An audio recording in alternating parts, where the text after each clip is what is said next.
caros irmãos de Jesus, que a paz do Mestre esteja em nossos corações. E estamos agora para dar continuidade ao estudo da Bíblia, não é? Nós já sabemos que a Bíblia é o livro que narra a história dos israelitas. Nós já vimos alguma coisa na aula anterior, mas hoje nós vamos dar prosseguimento. Já sabemos que aqui dentro, olha a minha Bíblia como é. Olha, tem até um zíper, fecha bonitinha, né? Conserva.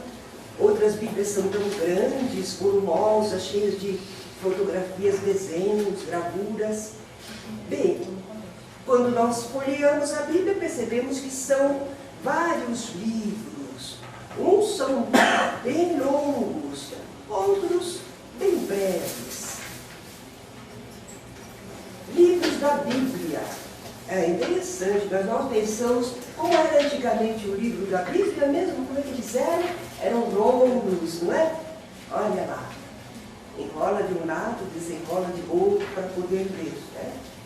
Nesses livros da Bíblia, nós encontramos história, poesia, filosofia, hinos, cartas, sermões e também revelações espirituais. E nós vamos então tentar saber um pouquinho mais sobre esses livros. Lembram que nós dissemos que com estas informações nós estamos preparando vocês para jogar o jogo da Bíblia? Primeiro precisamos conhecer certas informações para depois entender o estudo da Bíblia, não é? Nós podemos dividir a Bíblia em duas grandes partes, o Antigo e o Novo Testamento. Verificamos os livros da Bíblia para os hebreus. Estes livros da Bíblia. Nós já lembramos que os israelitas não reconheceram Jesus como Messias. Então, para eles, os livros da Bíblia são apenas os 39 livros do Velho Testamento, que foram escritos, a princípio, em hebraico ou aramaico, porque eram os idiomas falados pelos hebreus. Por ocasião do 2º século antes de Jesus, uns sábios israelitas, alguns dizem que eram 72, eles fizeram uma tradução do Antigo Testamento, do hebraico para o grego. Por que eles fizeram isso? Porque o grego se tornara o idioma universal de então. Eles queriam que todo mundo conhecesse os seus livros, os livros dos israelitas. Essa tradução foi feita em Alexandria, que era um grande centro cultural da antiguidade. E ela é chamada a tradução dos 70, ou Septuaginta. Porém, nessa tradução, aqueles sábios judeus juntaram alguns livros que já existiam, eram dos israelitas, estavam escritos em grego, mas não eram reconhecidos pelos judeus lá de Jerusalém, da Palestina. Havia uma reserva. Sabiam que existiam os livros, mas não eram aceitos. Entretanto, nessa versão dos 70, eles aceitaram, aqueles sábios israelitas, aceitaram 7 livros. Tobias, Judite, Sabedoria, Eclesiástico, Baruque e 2 livros dos Macabeus. Também havia alguns fragmentos, uns pedaços, nos livros de Daniel e de Esther. E do profeta Jeremias havia uma carta, que é denominada Lamentações, Jeremias lamentando o povo de Israel, a cidade de Jerusalém, não é? Então, na Bíblia dos israelitas, são apenas 39 livros. Muito bem. Mas, na versão dos 70, volta um minutinho, por favor. Na versão dos 70, que é anterior a Cristo, nós temos então um pouco mais, não é? São mais 7 livros, então são 46. 46 livros, a quantidade é diferente. Agora vamos ver para os cristãos. Naturalmente que existem os livros do Novo Testamento. E somaram-se a esses os 27 livros que tratam de Jesus e do trabalho dos seus seguidores. A parte nova da Bíblia do Novo Testamento, não é? Agora, a Igreja Católica, ao se organizar, ela adotou o Antigo Testamento, mas da versão dos 70. Então, são 39 mais 7, 46. Os católicos, 46 livros, não é? Os protestantes, quando fizeram a reforma com Lutero, não aceitaram aqueles 7, ficaram com 39. Então, é diferente o Velho Testamento. Para os católicos, são 46, mas para os protestantes, são só 39. Isso nós vamos poder verificar bem aqui. Verificamos isso, nós temos um outro quadrinho, não temos? Isso, aí. Olha, para os israelitas, o Antigo Testamento é 39, o total de livros é 39. Isso os de Jerusalém, mas a Septuaginta é 39 mais 7, são 46. Para os católicos, 46, mas tem 27 do Novo Testamento, 73 livros. Os evangélicos, 40... a conta está errada. Tá? Porque os protestantes não aceitaram os 7 livros. 39, mais 27. Vai dar 66. Dá 66 livros. Né? Então, para os evangélicos, Velho Testamento 39, corrijam aí, e 27 do Novo Testamento, portanto, 66 livros. Sempre a diferença são aqueles 7 livros, não é? A Igreja Católica denomina os livros da Bíblia em canônicos e apócrifos. Canônicos é que está dentro do cânone, os livros que eles consideram inspirados por Deus. Esses livros foram reconhecidos, oficializados nos concílios de Trento, que é de 1546, e o Concílio Vaticano I, que é de 1870. Então, os livros que foram reconhecidos por esses concílios é que valem, né? Então, o cânon católico acha que nós temos livros na Bíblia que são protocanônicos. Quer dizer, aqueles que surgiram primeiro, de primeiros. Esses livros sempre foram aceitos como divinamente inspirados. Divinamente inspirados. Então, eles são protocanônicos. Mas existem outros que vieram depois, segundos. Olha lá, deuterocanônicos, que foram os 7 livros e aqueles fragmentos foram aceitos depois. Ela considera deuterocanônicos, não é? E apócrifos? O que ela considera apócrifos? São escritos que, embora contemporâneos desses livros bíblicos, não devem fazer parte da Bíblia, não são considerados obras inspiradas por Deus. São livros considerados duvidosos. Por que duvidosos? Quanto ao autor que assina esses livros, será que foi mesmo? Quem é ele? E a época em que eles foram escritos também não está muito claro, não está muito perfeito. Então, por isso que nos concílios, esses livros apócrifos não entraram no cânone oficial da Igreja. Mas esses livros apócrifos têm alguns dados históricos e doutrinários que podem ter valor, sabe? Em muitos deles há também ideias que conflitavam com o que a Igreja Católica acreditava, pregava. E por isso, apesar de terem alguns valores, eles puseram de lado. Tem mistura, tem alguma coisa não aceitável, não é? E realmente, quando a gente conhece um pouco desses livros apócrifos, porque existem livros que estudam os livros apócrifos. Eu tenho uma coleção, são 2 livros de uma escritora, e lá nós ficamos conhecendo esses evangelhos apócrifos, escritos apócrifos, né? E alguns são fantasiosos mesmo. Tá? Outros, quem sabe, seriam verdade e não ficaram registrados. Por isso, esses livros apócrifos, para estudo, para os estudiosos, têm algum interesse. E, naturalmente, também para nós do Espiritismo, que estudamos, não é? a Bíblia e esses escritos. Vamos agora estudar especificamente o Antigo Testamento. Nós temos o Pentateuco. Vamos ver o que é Pentateuco, não é? São os 5 primeiros livros da Bíblia. Estão enumerados lá: Gênesis, Êxodo, Levítico, Números, Deuteronômio, 5 livros.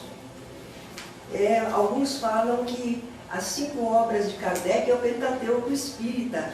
Olha lá, não é?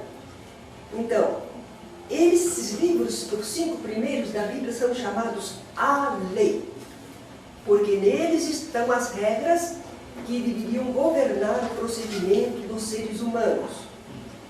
Só que eles não falam exatamente assim como nós estamos falando. Eles usavam mesmo, era Torá. A Torá. A masculino, ou feminino, porque é a lei. Torá. É um nome hebraico. Quer dizer, o ensinamento por excelência. Esses 5 livros também são conhecidos como Pentateuco. Por isso que está lá em cima, Pentateuco. É um nome grego. E por que eles se referem a 5? Penta, vem de 5, né? 5, porque eles costumavam guardar os rolos de pergaminhos com as escrituras em 5 estojos. Daí Pentateuco. Eram 5 estojos nos quais eles guardavam essas escrituras. Mas eles se referiam a todo esse conjunto como a Torá, a lei. Certo? Por isso Jesus fala, a lei e os profetas, está se referindo a esses livros, não é? Então vejamos sobre o livro Gênesis. Vamos ver, Gênesis é uma palavra de origem grega. Kardec também fez um livro, a Gênesis, não fez? Que fala das origens, da formação do mundo. Esse livro, na Bíblia, o Gênesis, pode ser dividido em 2 partes. No início, o que ele conta? Conta a origem do mundo, como os homens daquela ocasião pensavam. A ideia que eles podiam fazer, não é? Ali tem a história de Adão e Eva, Caim e Abel, até Noé, o dilúvio, a Torre de Babel. Depois que fala desse começo do mundo, aí o livro passa a falar sobre a história da humanidade, de um modo geral. Mas começa a contar a história do povo hebreu. Aí é que entra o povo hebreu. Tá? A história de Abraão, de sua família, porque ele é que foi a origem do povo eleito. Então eles contam a história do povo hebreu, narrando todo o desenvolvimento desse pequenino povo a princípio, sendo Abraão o primeiro patriarca, e depois eles passam pelos outros 2 patriarcas, Isaac e Jacó. Tanto que eles costumavam falar o Deus de Abraão, o Deus de Isaac, o Deus de Jacó, porque eram pai, filho e neto. E daí que vinha todo o povo, eram os patriarcas, não é? A história é contada até que eles entram no Egito buscando terras férteis. Tem aquela história de José do Egito, não é? Que conseguiu levá-los para lá, numa época em que faltava o alimento. Mas enfim, eles foram para o Egito. Ainda estava entre eles o patriarca Jacó, que foi chamado Israel. Nós estamos sintetizando bastante a historinha, porque para conhecê-la todo tem que ler o livro, não é? Ele foi chamado Israel, e ele tinha 12 filhos. Um deles era o José, que foi vendido para o Egito, que caiu nas graças do faraó, não é? E graças a ele é que puderam ir os israelitas morar no Egito. Então José era um dos filhos, havia mais 11, eram 12 filhos ao todo. E eles deram origem às 12 tribos de Israel. Foi assim que começou. Então, em Gênesis, nós vimos mais ou menos do que trata esse livro. Depois vem o livro Êxodo. Essa palavra quer dizer saída. Ah, porque vai lembrar como eles estavam no Egito e de repente lá eles não eram mais bem-vindos. Tudo tinha mudado, o faraó já era outro, não é? O tempo passou e eles cresciam muito, eles procriavam muito e ficou um povo grande no meio dos egípcios. Né? E aí houve aquela briga toda e eles acabaram conseguindo sair do Egito. Por isso, Êxodo é a história da saída deles do Egito. Aí eles peregrinaram pelo deserto. Moisés era o líder e condutor, até que chegaram ao Monte Sinai. Essa parte, Êxodo, esse livro, vai narrar também a aliança que Javé, agora nós estamos lembrados, né? Javé fez uma aliança com o povo israelita, através da mediunidade de Moisés, e estabeleceu normas de conduta que eles deveriam seguir para que eles pudessem ser um povo eleito de Jeová. Estão resumidas essas leis no Decálogo. Então a figura central do livro Êxodo é Moisés. É a história dele, é o que ele fez, como ele libertou o povo, não é? Grande líder e condutor. E como, utilizando a sua mediunidade, ele foi intermediário entre Jeová e o povo, fazendo aquela aliança. Depois vem o livro Levítico. Levítico é referente aos levitas. Levitas eram os descendentes da tribo de Levi, um dos filhos. Levi era um dos filhos, era uma tribo. Então, todos que eram daquela tribo, eles tinham, segundo o que ficou estabelecido por Moisés, na organização dele, eles tinham o dever de cuidarem do culto religioso. Eles vão constituir a casta sacerdotal. Não são todos, são os da família de Arão, mas é da tribo de Levi. E os outros da tribo de Levi fazem serviços no templo. Contabilidade, música, uma série de serviços. Então todos os levitas eram da tribo de Levi e faziam os serviços do templo, cultos, sacrifícios, etc. E nesse livro Levítico está a legislação mosaica, a relação das leis civis e religiosas. Lá está a relação. Porque os sacerdotes lidavam com isso. Precisavam saber o certo e o errado, o que podia fazer e o que não podia. O livro Números vem a seguir. Números. Porque exatamente é uma lista de números. É a contagem do povo, das famílias. Mal comparando, é um recenseamento. É um registro. Quem é do nosso povo, quem não é. Né? Então temos lá os nomes das famílias do povo israelita. Em seguida vem o livro Deuteronômio, que quer dizer segunda lei. É a lei que veio depois, não é? Olha lá, Deuteronômio. Olha. É chamado segunda lei por quê? Porque repete e complementa tudo que já estava relatado nos livros do Êxodo, Levítico e Números. Agora, o interessante no livro Deuteronômio é que ele relata também os últimos dias da vida de Moisés. Ora, se ali estão contando como é que Moisés morreu, então não foi Moisés quem escreveu todos os livros do Pentateuco, embora os livros sejam atribuídos a ele, não é? Bem, temos também livros históricos. Além do Pentateuco, nós temos os livros históricos. Nós temos aí 12 livros canônicos e 4 deuterocanônicos. Ali é a história do povo de Israel. Nós não falamos que a Bíblia tinha livros históricos? Então vamos verificar lá. Josué. Josué era como um ministro militar de Moisés. Ele que ajudava nas batalhas, nas conquistas.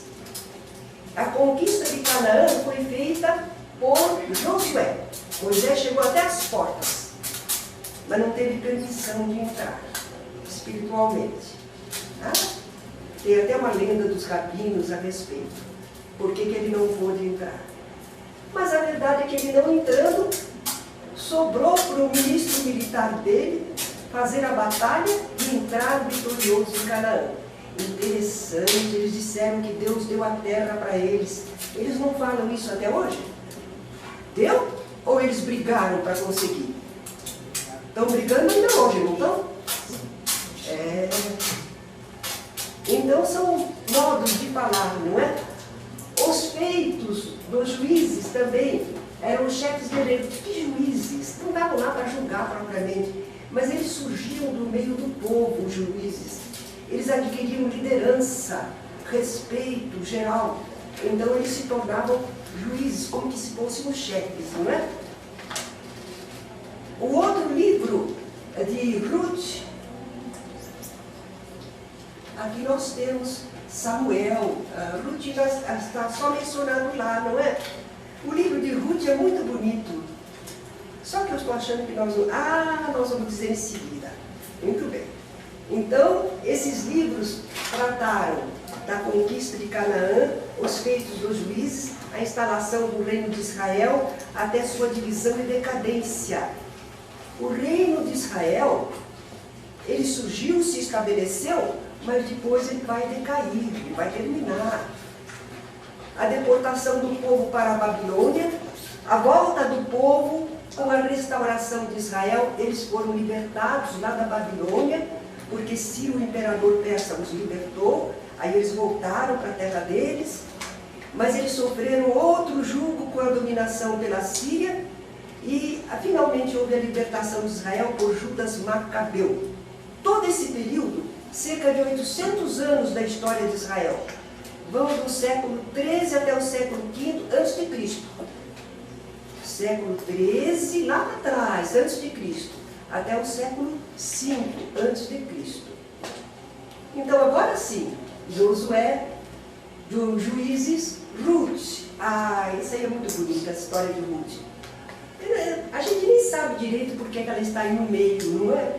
É que é um livro que conta que uma moabita era de outro povo, mas ela casou com um israelita.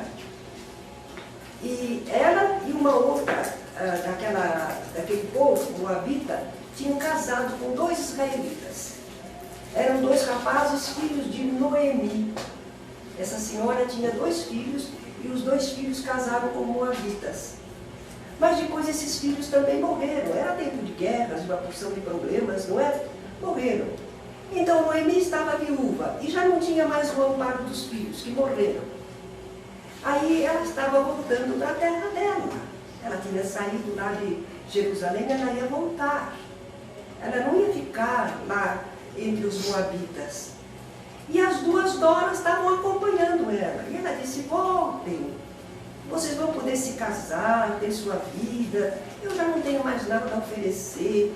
Mas a Ruth teria dito para ela umas palavras que até hoje o pessoal usa no cinema e tudo mais, para dizer da lealdade, do devotamento de alguém, não é?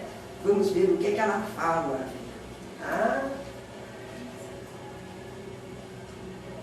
Aonde quer que fores, irei eu. E onde quer que pousares, aí pousarei eu. O teu povo é o meu povo, o teu Deus é o meu Deus. É um devotamento completo, não é? A outra, moabita, voltou. Mas a Ruth não. Ela acompanhou e, afinal de contas, ela aderiu à religião de Noemi, não é? Então, essa história está relatada lá para mostrar como uma moabita se tornou realmente uma israelita, servindo ao Deus de Israel. Temos o livro Samuel 1 e 2, são 2 livros. Aí conta a história de Israel, desde Samuel, que foi o último dos juízes, e a instituição da monarquia. Eles não tinham rei, mas eles queriam um rei como todos os povos tinham.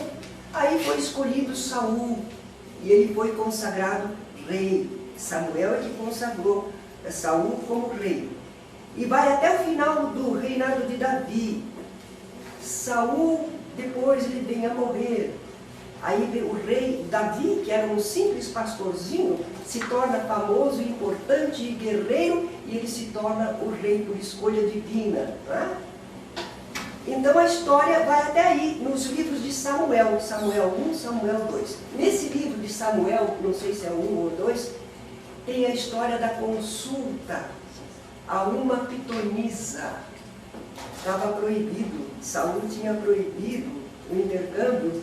Entretanto, o rei Saul está com medo de morrer na batalha e ele vai querer conversar com o alto, ter informação. Então ele procura uma pitonisa e lá se dá uma reunião mediúnica. Está lá nesse livro de Samuel, né?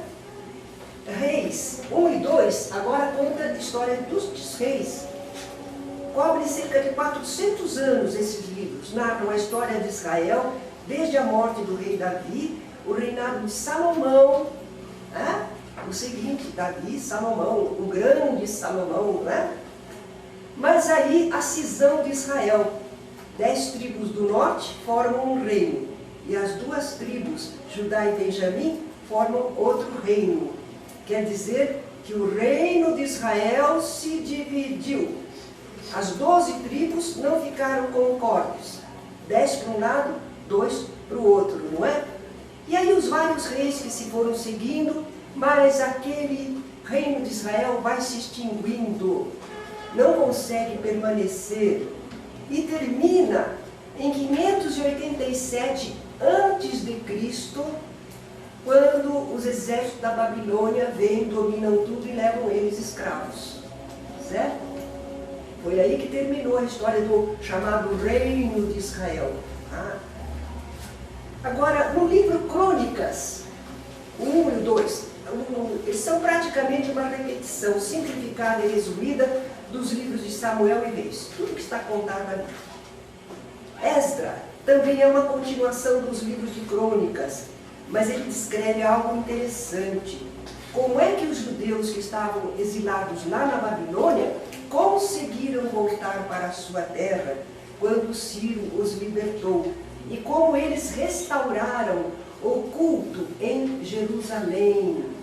Então a história do templo, não é? É muito importante. E por isso que esse livro faz parte, Esdras.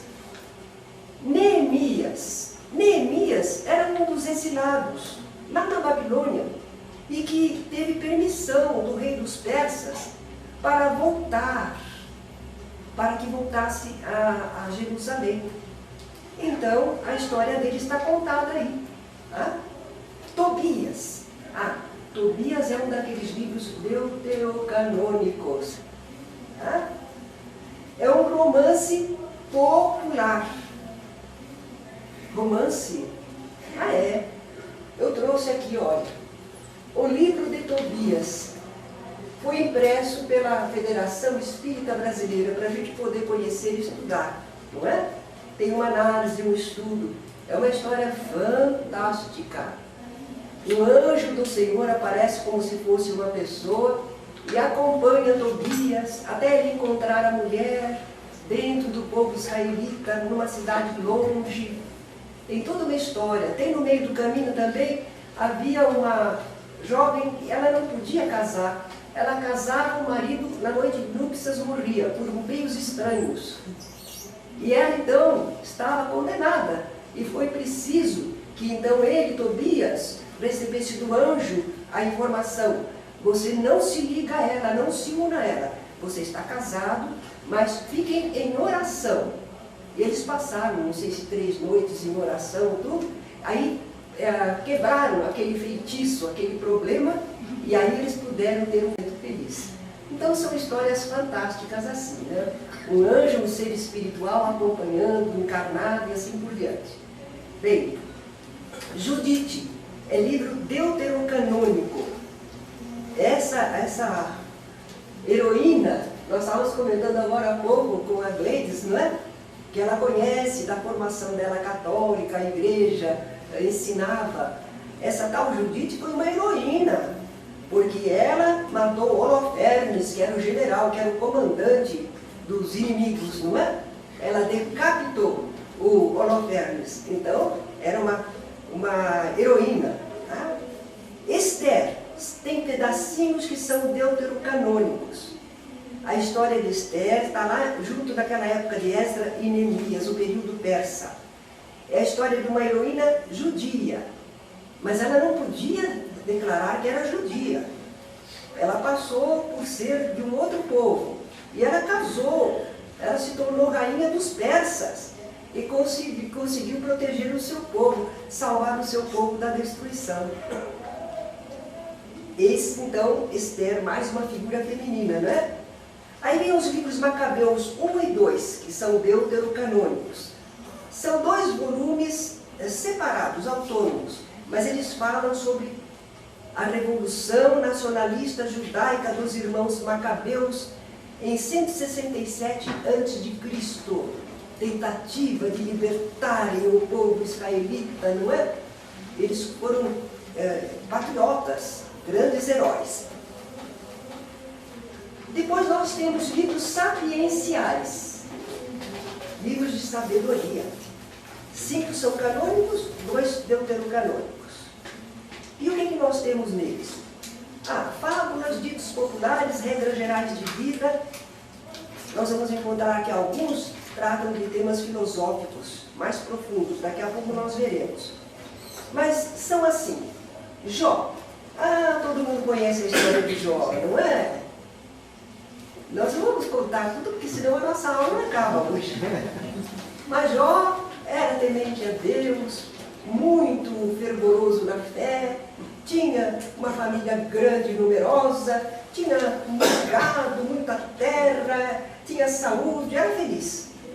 Mas aí o adversário disse, falou para Deus, ele é assim porque olha como ele está abençoado por ti, deixa eu experimentar. E aí começaram a acontecer muitas coisas para Jó, não é? Ele começou a perder, uma praga veio, destruiu o rebanho, ele ficou cheio de chagas, a família o rejeitou, ele perdeu tudo, ficou na pobreza, ficou doente, ficou sozinho. E aí, será que Jó vai resistir ou não, não é? Então, o livro de Jó não é que aconteceu mesmo. É um estudo sobre o sofrimento humano e a reação da criatura. E vai aparecer lá uns personagens que conversam com o Jó, que justamente são os amigos procurando aconselhá-lo, são aqueles conselhos que a gente costuma dar para a pessoa quando está no meio do sofrimento.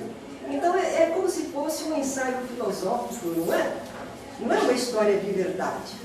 Salmos é uma coleção de hinos, orações e poesias. O Senhor é nosso pastor, Ele não nos há de faltar, não é?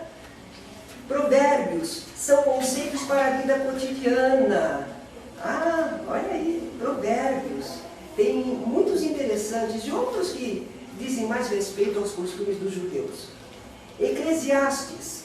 Aí são observações, sentenças e pensamentos de um filósofo. O livro de Jó é filosófico, mas esse do Eclesiastes também é. É um filósofo que se oculta sob o pseudônimo de Coelet, que significa presidente da Assembleia. E em latim é traduzido como Eclesiastes. Cântico dos Cânticos, está lá na Bíblia. E não quer dizer nada do amor da alma com Deus. Não se trata disso. É um livro erótico, mas uma bela escrita. É um livro muito bonito. É uma coleção de poesias amorosas. O amor de um homem e uma mulher. Muito bem escrito, tem que guardar. Eram os livros dele, não é? A biblioteca deles, de obras-primas. Então, obras históricas e obras-primas. Está lá o Cântico dos Cânticos. Sabedoria. Deuterocanônico é uma espécie de tratado teológico. Foi escrito entre o século I e II a.C. E o Eclesiástico, ou Sirácida, foi escrito em grego em 190 a.C. E é uma coleção também de provérbios e reflexões. Agora é interessante que ele foi escrito em grego, então ele não faz parte do cânon hebraico, ele é deuterocanônico, é lógico, não é? Bem, finalmente, livros proféticos. Olha lá, profetas maiores e menores. Por que um é maior, outro é menor? Pelo volume dos seus escritos, pela produção deles, não é? Os que produziram mais são os profetas maiores. Os que escreveram alguma coisa são os profetas menores. Tá? Vamos lá ver. Os profetas, esses livros, abrangem um período que vai desde os tempos áureos de Israel até o seu exílio e o retorno à pátria. Porque esse povo, como todos os povos, nunca ficou órfão da presença, da assistência espiritual. Todos os povos sempre têm uma assistência espiritual. Ainda mais esse povo que fazia tudo em nome de Deus. E orava a Deus e voltava para Deus. Então eles tinham os médiuns deles, né? E nós vemos então mensagens de orientação mediúnica intercaladas com passagens históricas. E eles foram muito importantes, os profetas, porque naquelas épocas em que eles estavam longe da pátria, o povo passando por situações difíceis, essas mensagens, essa presença espiritual para eles era muito importante. Em relação a Jesus, nós vamos citar muito Isaías. Isaías vai falar do Messias de modo simbólico. Jeremias, Ezequiel, Daniel, Lamentações de Jeremias. Vejamos os menores. Nós não vamos poder examinar tudo, né? Nem há necessidade, só para a gente mais ou menos ficar familiarizado com os nomes. Baruque, Oséias, Joel, Amós, Obedias, Jonas, Miqueias, Naum, Abacuque, Sofonias, Ageu, Zacarias e Malaquias. Malaquias é o último dos profetas que vem, né? Em seguida vem o Novo Testamento. Nós temos aqui uma amostra dos livros do Antigo Testamento e do Novo Testamento bem reduzidos. Antigo Testamento, Pentateuco, livros históricos, livros sapienciais, livros proféticos. Pronto. Novo Testamento, os Evangelhos, Atos dos Apóstolos, Epístolas, as Paulinas e as Universais e o Apocalipse. Tá? É um conjunto de livros. Então vamos verificar mais de perto o Novo Testamento, porque nos interessa mais, não é? É a história de Jesus. Então vamos lá ver. Por que essa palavra evangelhos?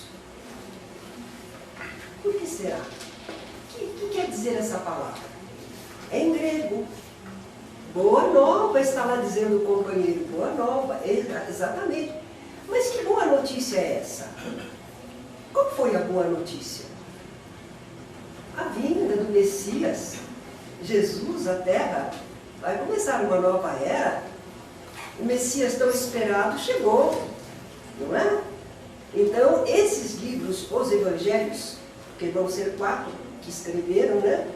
Quando a gente fala o Evangelho de Jesus, a gente quer dizer tudo que Jesus fez, tudo que Jesus realizou, ensinou. Esse é o Evangelho, a doutrina que ele trouxe. Quando a gente fala os Evangelhos, nós estamos nos referindo às 4 pessoas que escreveram sobre Jesus. Né? Então, eles foram escritos entre os anos 50 e 100 depois de Cristo. Claro, levou tempo para escrever. Já comentamos, recorda, que enquanto Jesus estava ali, muito recente, todo mundo lembrava. Quando começou a ficar mais distanciado, aí começaram a escrever, a registrar, não é? Evangelhos sinóticos e evangelho simbólico. É uma divisão, engraçado. Evangelhos sinópticos. São 3. São os evangelhos de Mateus, Marcos e Lucas. Por que eles são chamados sinópticos? Porque se a gente pegar os 3, um ao lado do outro, 3 colunas paralelas, eles podem ser abrangidos de um só olhar, num conjunto. Então, é sinópticos. Por isso que eles são chamados assim. Nós já vimos que a data é mais ou menos 50 a 70 depois de Cristo. Vamos guardar esses nomes: Mateus, Marcos, Lucas, e depois vem o simbólico, que é João. Nós precisamos conhecer os evangelistas, os que escreveram evangelhos, os que narraram a vida de Jesus. Mateus, Marcos, Lucas e João. Esses nomes nós devemos ter decor, não é? Mateus foi discípulo e apóstolo de Jesus. Antes de Jesus o haver chamado, ele era cobrador de impostos, considerado até gente de má vida, porque coletava impostos para os romanos. Mas no coração ele queria encontrar a verdade e o bem. Ele se chamava Levi, mas depois ele passou a ser chamado Mateus. Ele é um funcionário público, não é? Então ele vai mostrar Jesus como rei.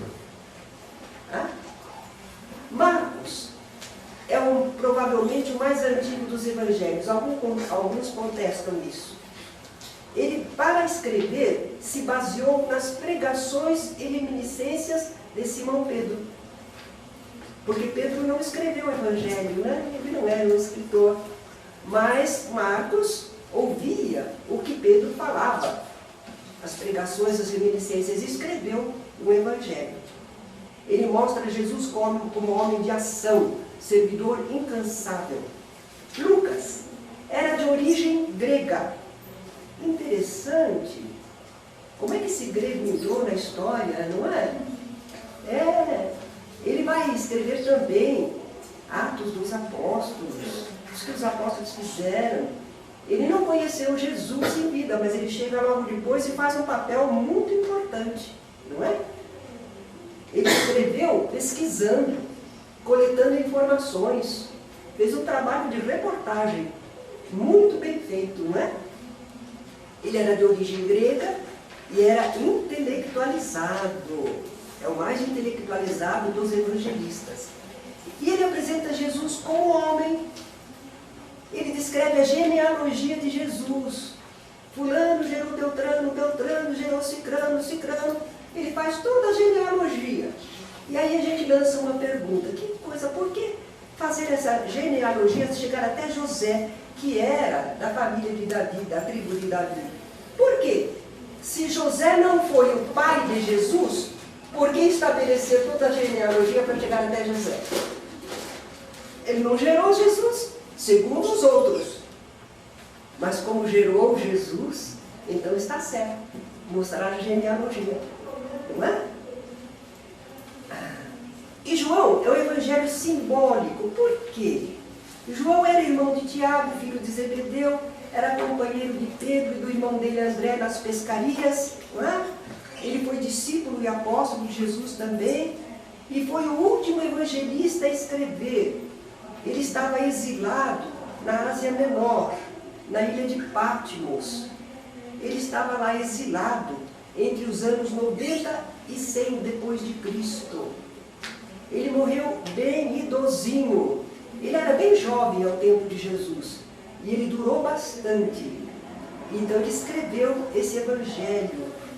Ele é muito simbólico, ele era espiritualizado e ele mostra Jesus como uma entidade celestial, não é? Um ser espiritual, divino. É assim que ele vai mostrar Jesus no seu evangelho. E temos ainda os evangelhos apócrifos, aqueles que não estão na Bíblia. Tá? Lucas alude a vários deles, vocês vão ter aí na apostila, não precisamos perder muito tempo não. Eles acham que havia uns 20, e atualmente não existem tantos não. Tá? Não existiam muitos e agora se sabe somente de uns 20. Agora, vamos contar uma história que está num desses evangelhos apócrifos, para vocês perceberem que às vezes há razão de não se aceitar. Uma história bonita. Dizem que Jesus passava numa das ruas lá da Palestina e havia um cão morto na rua, já fazia tempo, que cheirava mal. E todo mundo que passava ali tapava o nariz e comentava: esse animal aqui, ninguém toma conta, ninguém faz nada. Todo mundo reclamava. do cheiro do cachorro e de que não havia ninguém feito alguma coisa para retirar o animal dali. Jesus vai passando, olha o animal e diz: que belos dentes tinha esse cão. Aí o pessoal tira um simbolismo lindo, que nós temos que achar as coisas boas no meio de tanta coisa errada, não é? Não deixa de ser uma história bonita. Outra, Jesus teria passado por uma seara e chamou a atenção dos apóstolos que eles reparassem que havia umas espigas que estavam bem eretas e que outras estavam vergadas, mas que as vergadas é que estavam carregadas de grãos, as que estavam muito eretas estavam vazias. Então, às vezes, as pessoas que aparecem muito no mundo, às vezes não estão carregadas de sentimentos, de bons pensamentos, não é? Então, são histórias assim. Mas também tem uma história que eu acho fantástica, mas existe nesses evangelhos apócrifos, né? Diz que Jesus, em menino, onde ele morava, em Nazaré da Galileia, ele espantava as crianças com as coisas que ele produzia. E que um dia ele fez uns pombinhos de barro, umas avezinhas de barro, e os meninos caçoaram dele, porque ele estava fazendo as aves de barro. Se ele pensava que as aves iam voar, e diz que Jesus bateu palma e as avezinhas de barro voaram, né?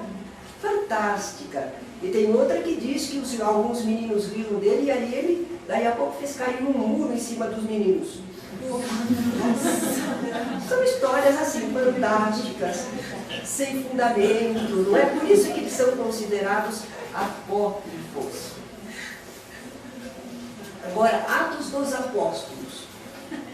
Isso está claro, Atos, as ações. Enquanto está falando de Jesus, é Jesus, junto com os apóstolos. Mas depois que Jesus se vai, o que é que os apóstolos fizeram? Então é nesse livro que trata, não é? Conta toda a história de Pedro, de Paulo, todos os acontecimentos dos pregadores, que foram pelo mundo afora, instalando eclésias, igrejas. Epístolas. Os cristãos fundavam as eclésias e à distância precisavam se comunicar, não é? Então eles escreviam cartas, epístolas. Nós temos somente as que foram conservadas, 14 paulinas de Paulo. Paulo escreveu bastante. Também ele viajou bastante e fundou muitas igrejas. Ele dava assistência a elas através dessas epístolas, não é? E universais. Nós iríamos citar todos os 14 paulinos, mas vocês têm no livro. Agora, universais ou católicas. Olha, católica quer dizer universal? Isso mesmo. A igreja católica, apostólica. Apostólica porque está baseada nos apóstolos. Católica porque é universal. Então é a proposta deles. Ser uma igreja universal, fundamentada nos apóstolos, não é? Então essas cartas universais ou católicas, nós temos aí um certo número, de Tiago, Pedro, João e Judas Tadeu. Só esses que escreveram cartas fora Paulo. Quer dizer, que se conservaram essas cartas. Pode ter havido outras. E finalmente nós temos o Apocalipse. Né? Aqui nós vamos mostrar uma figura de João, já idoso, escrevendo. Será que ele escrevia num livro assim como está ali, já encadernado? Não seria assim. Mas enfim, eles querem representar João escrevendo o Apocalipse. Por que esse nome Apocalipse, que é grego? Revelação. Apocalipse quer dizer revelação. É um livro mediúnico. O evangelista João vai relatar as visões que ele teve, profecias, mensagens recebidas. E era uma forma de uma carta que ele estaria endereçando às igrejas lá da Ásia Menor. As igrejas que ele teria fundado.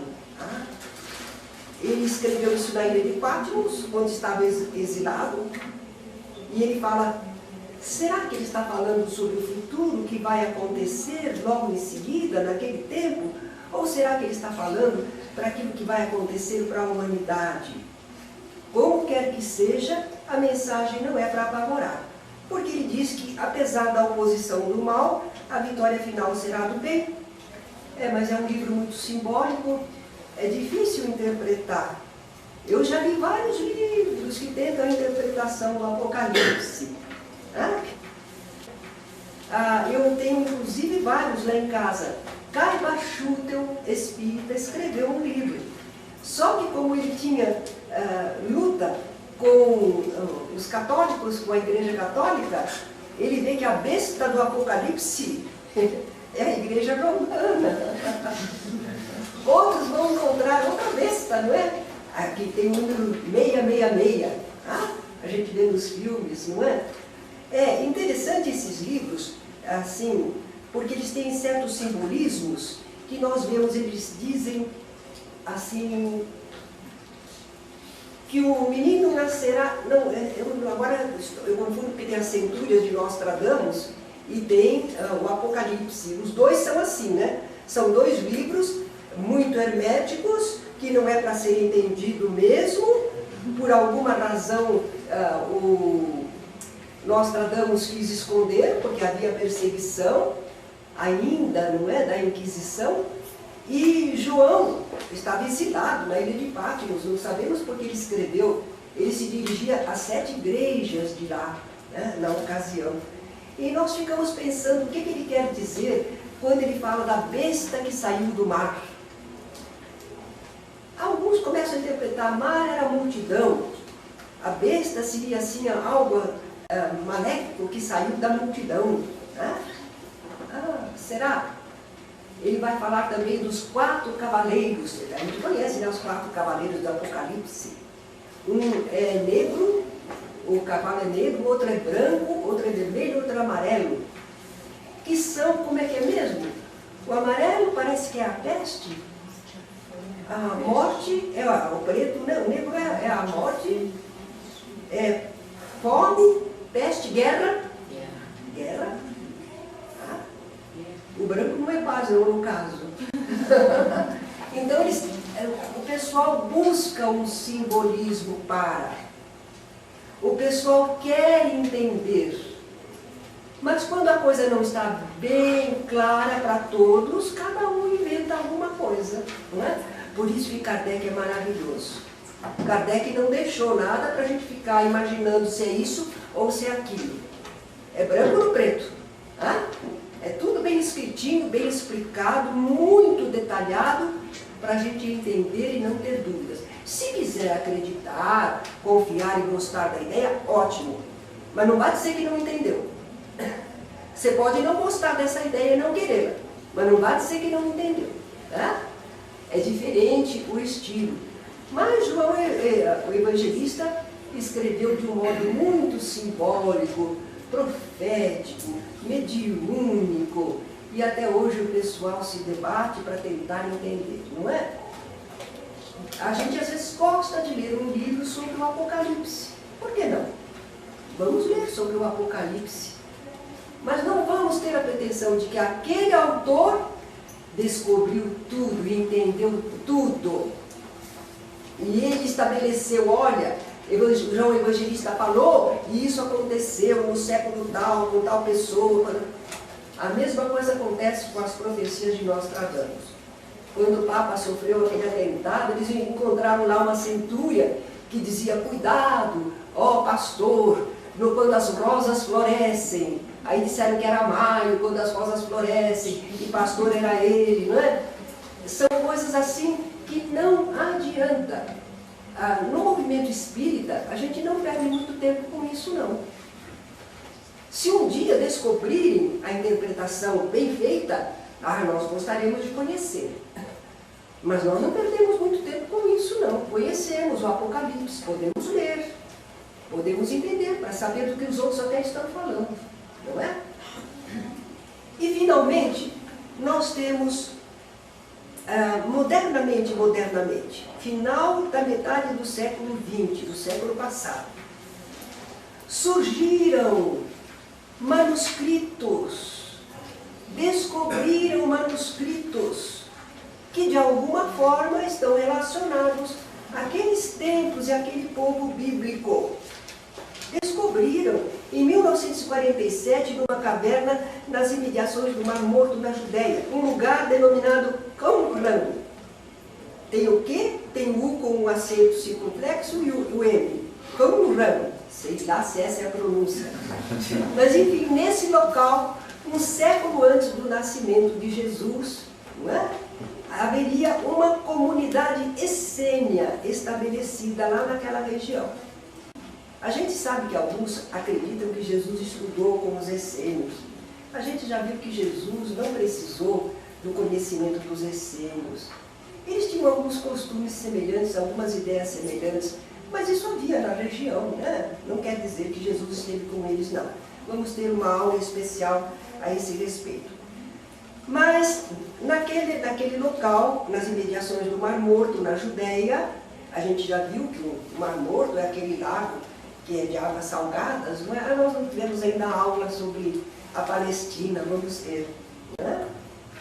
Então, com base nesses manuscritos, o pessoal se interessou, porque encontraram novos manuscritos. E eles reconstituíram com relativa segurança algumas crenças, rituais, hábitos e costumes daquela comunidade essênia. Mas é interessante que confirma a existência de uma comunidade essênia, né? Agora, em 1945, 2 anos antes, nas imediações de Nag Hammadi, no Alto Egito, manuscritos em linguagem copta, que compunham uma biblioteca gnóstica. Aí eu fui procurar o que é isso, porque existe um grupo que chama gnose, não espíritas, um grupo de pessoas que gostam de conhecer, dá valor ao conhecimento, e eles estudam de tudo. Então, como gnóstico, gnose, eu fui lá ver o que era. Não, olha que nesse livro que fala sobre a Bíblia, uma norte-americana, um estudo maravilhoso, era assim, gnóstico, do grego gnósticos. Forma de cristianismo que enfatizava a importância da gnosis, um conhecimento sobrenatural, redentor e privilegiado, que diferenciava o Supremo Deus. Então nós vemos que esses manuscritos achados nas imediações de Nag Hammadi, no Alto Egito, eles compunham uma biblioteca gnóstica, desse grupo que tinha alguma ligação com o cristianismo, mas tinha umas ideias que não correspondiam ao de Jesus, não é? E datam materialmente do século IV, mas reportam-se a manuscritos originais, essa é a importância deles, hein? Que recuam no mínimo a meados do 2º século, quer dizer que existiam mesmo esses livros, porque nisso que eles encontraram agora estão fazendo referência a manuscritos antigos. Então a importância desses manuscritos recentemente descobertos é porque eles estão fazendo citação dos manuscritos antigos que a gente conhece. Significa que esses manuscritos antigos realmente existiram. E também, como eles estavam escondidos, guardados, quase 16 séculos, 1.600 anos, não é? Eles não sofreram as manipulações mutiladoras, como aconteceu com os documentos chamados canônicos. Os livros que nós conhecemos foram sofrendo alterações, traduções erradas, não é? Supressões de trechos. Mas esses documentos achados, eles não têm uma relevância tão grande sobre muita coisa. Eles são fragmentos também. Mas eles comprovam que aqueles livros antigos existiram. E eles mesmos não sofreram alterações em 1.600 anos. Tá? É maravilhoso isso, é uma descoberta muito linda. Bem, nós tivemos assim uma panorâmica sobre os livros da Bíblia. Para conhecer mais, é preciso ler. Mas nós vamos mesmo conhecer sinteticamente todas as situações. Agora vamos procurar passagem na Bíblia, vamos conhecer a Palestina, vamos conhecer o povo hebreu, como era constituído, vamos fazer a relação entre esses velhos conhecimentos e a revelação espírita. E depois, então, aí nós entraremos na vida de Jesus, não é? Estamos a caminho, vamos perseverar no estudo. Estamos começando a decifrar um pouquinho esse emaranhado. Obrigada.